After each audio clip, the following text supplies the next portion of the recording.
আসসালামু আলাইকুম। আপনার প্রশ্নটি হচ্ছে যে আপনার বাবা জীবিত নেই, আপনার স্বামী, আপনি একজন স্ত্রী বর্তমান থাকা অবস্থায় আরেকটি বিয়ে করে ফেলেছে, কিন্তু আপনাদের মধ্যে তালাক হয়নি, আপনার ২ মেয়ে রয়েছে, আপনি একজন সরকারি কর্মকর্তা। সেই ক্ষেত্রে আপনার সম্পত্তি কীভাবে বণ্টন হবে? জি, আপনার সম্পত্তি বণ্টন হবে হচ্ছে যে আপনার মা যদি জীবিত থাকে মা একটা অংশ পাবে, আর হচ্ছে স্বামী যেহেতু জীবিত আছে এবং আপনাদের সন্তান রয়েছে সেক্ষেত্রে আপনার স্বামী আপনার সম্পত্তির ৪ ভাগের ১ ভাগ পাবে, আর আপনার ২ মেয়ে পাবে হচ্ছে আপনার ৩ ভাগের ২ ভাগ সম্পত্তি। আপনার লাস্ট লাইনে সম্পত্তি ছিল, আপনি যদি আপনার সম্পত্তি আপনার স্বামীকে দিতে না চান সেক্ষেত্রে আপনার করণীয় কী?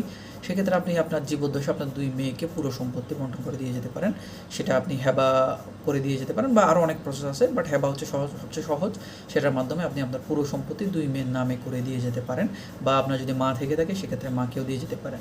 তবে আপনার যেহেতু ছেলে সন্তান নেই সেক্ষেত্রে আপনার সম্পত্তির কিছু অংশ আপনার ভাই বোন যদি থেকে থাকে, অর্থাৎ ভাই বোন ভাতিজা এরা যদি থেকে থাকে তাদের কাছে চলে যাবে। আশা করি বুঝতে পেরেছেন। ধন্যবাদ। আসসালামু আলাইকুম।